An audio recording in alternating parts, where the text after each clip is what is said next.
people the issue that God is able to deliver. You got a gossiping problem? I just called to just pray about. I just wanted to call you and tell you we just need to pray about somebody. No, that's your way of gossiping.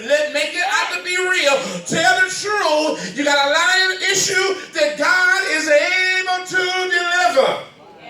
He said, our God is able to deliver, but here is gangster right here. Can I say gangster? This is some gangster kind of theology right here. This is some real good thing. That's a good thing. It's gangster. It's good thing. Today and age, when you say gangster, that's good. Did y'all know that? Well, now you learned it today. This is some gangster stuff right there. They say God is able. In other words, they shouted on Sunday morning. God is able. They shouted. They shouted. God is able to deliver us out.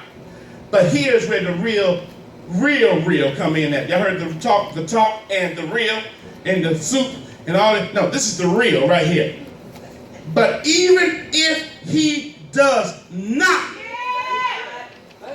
that's it right there. That God is able to deliver us out of it's right in your text. That God is able to deliver us out of the fiery furnace.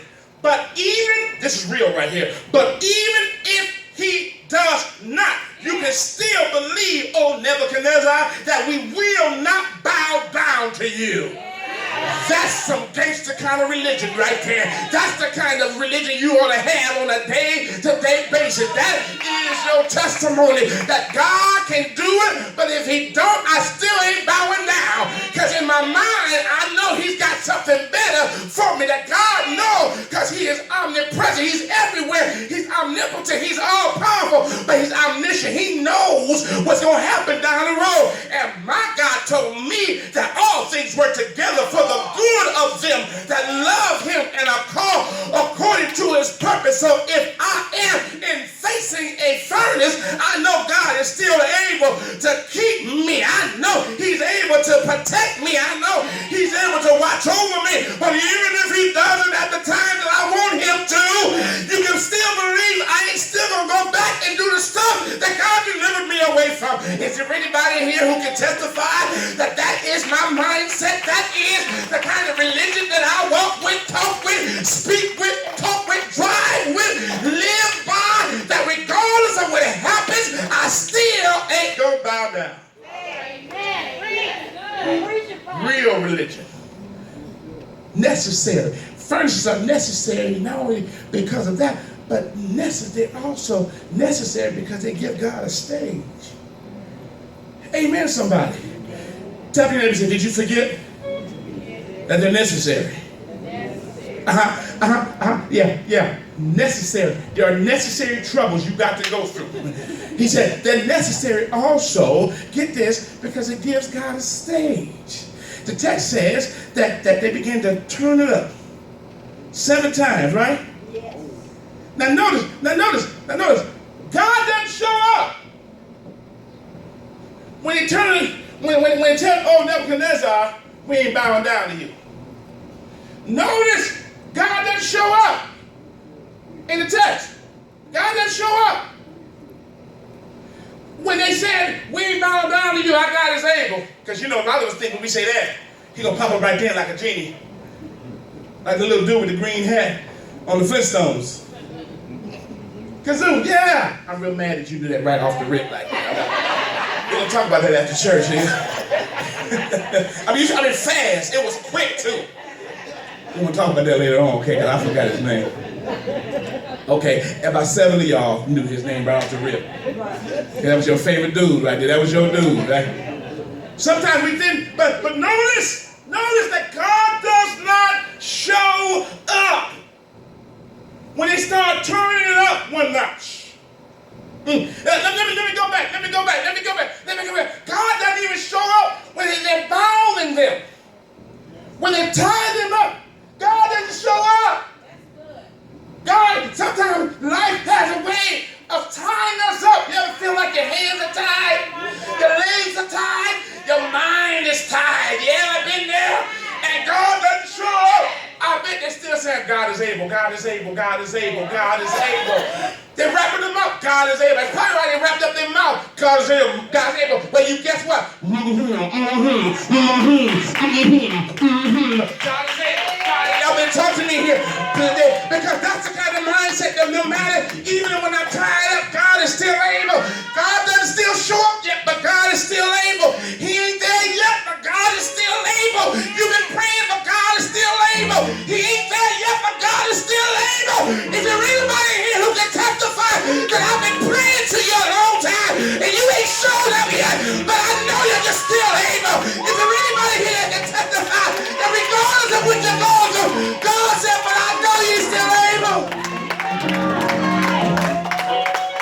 says, they turn it up 7 times. Notice that the text says that he doesn't turn it up. When they go to 3 times, it's still hot. They're still sitting there. God is able. Turns it up 5 times. God is able. I know they're shaking a little bit because you're going to shake a little bit. It's going to be rough. He ain't showed up yet. But I turned it up some more. They turn it up 7 times. If you're anybody that you know the word 7, the number 7 is the number of completion. And sometimes the enemy has got to completely try to build their weapon against you before God. Y'all better talk to me here. Before God does something, the text says that they fell in. They fell in the fire. I bet they were still saying, ouch, God is able. Woo, God is able. The fire is hot. God is able. I don't know about you, but God's still saying, I'm still God. I know what I'm doing. Ain't you showed up yet? God said, I know what I'm doing. Ain't you going to show up and help them out? God said, I know what I am doing. Did I not tell you that I am the Alpha and the Omega? Did I not tell you that I am the beginning and the end? Did I not tell you that I am the first and the last? Did I not tell you that I am the great I am that you want me to be, that you need me to be? I am God all by myself. Did you not know that I was Jehovah Jireh, your provider? Did you forget that I was Jehovah Shalom, the God that gave you peace? Did you forget that I am God? I flex it when I need to flex it. He does not show up until the middle of the furnace. And let me just tell you, there was a time when Ryan and Reagan both always want us to come and get them out of their bed and bring them in to our rooms. But sometimes me and Sister Harris had to go in their rooms and stay in their rooms because we did not want them to come out of their room, because we wanted them to grow up and mature to be able to stay in their rooms. And so they would holler our name down the road. Daddy, Daddy, Daddy. Daddy won't listen. Mama, Mama, Mama. So we had to go in their room and stay with them. Let me tell you something. They wanted us to take them out of their room and bring them into our room, but we wanted to keep them in their room because we needed them to mature. Let me say that one more time. You'll catch it when you get home. Today, we didn't bring them out of their situation, that we kept them in their situation. We just stepped in this situation. The Father, the many breasted one, the Father just has a way of not taking you out of your fiery furnace. But God said, I'm so cold with it, I can keep you in the middle of your fiery furnace and stand there and work a miracle in the middle. God said, I ain't trying to take you out right now because you need to do something. I'm trying to grow you up in the middle of this fiery furnace. Is there anybody here that can testify that it's necessary? Because God is about to show up in here. The text said, the Nebuchadnezzar said, he said, is there not 4 men? I only put 3 men in, but there are 4 men. The enemy will always get confused because he thinks that God needs to take you out in order for God to be God. God said, I'm so cold with it that I can walk down and be like Clint Eastwood and come behind my celestial curtain and say, here I am.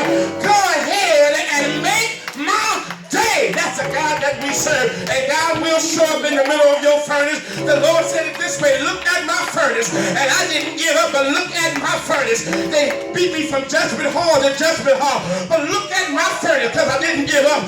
They nailed me in my hands. But look at my furnace, because I didn't give up. They nailed me in my feet. But look at my furnace, because I didn't give up. They looked and talked about me. They even killed me and cut me in my side. I bleed all down my leg. But look at my furnace, because I didn't give up. And they put a crown of thorns on my head, sun beaming down. I was thirsty. They gave me vinegar. They didn't give me Kool-Aid. They didn't give me Pepsi. They didn't give me even no water. They gave me vinegar because they were trying to shut my voice down. But I kept on speaking because the enemy will always try to tear your voice down. But look at my furnace. I stood there with people on my right and on my left. I stood there with people cussing at me and spitting at me. But look at my furnace. I got up. The text says that I died. Do you know the story? Look at my furnace. They even thought it was all the way over. So they put me in in somebody's borrowed room. Well, why was it borrowed?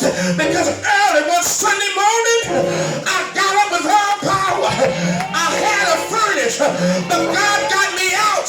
I had a bad situation, but God got me out.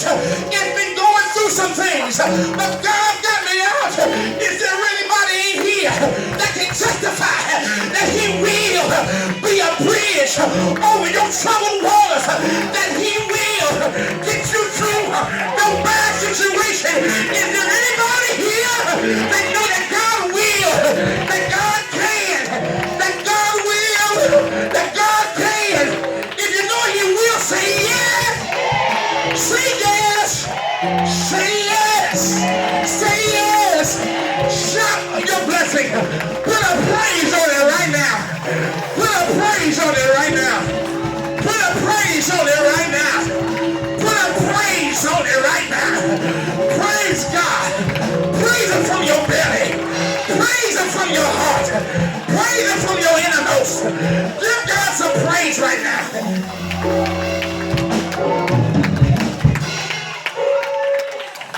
God said, they're necessary. They're necessary. They're necessary.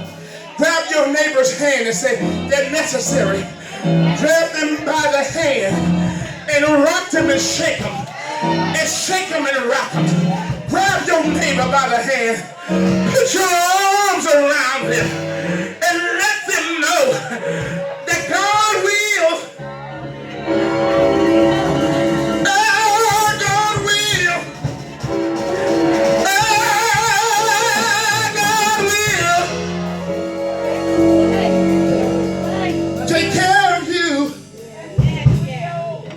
I believe He will.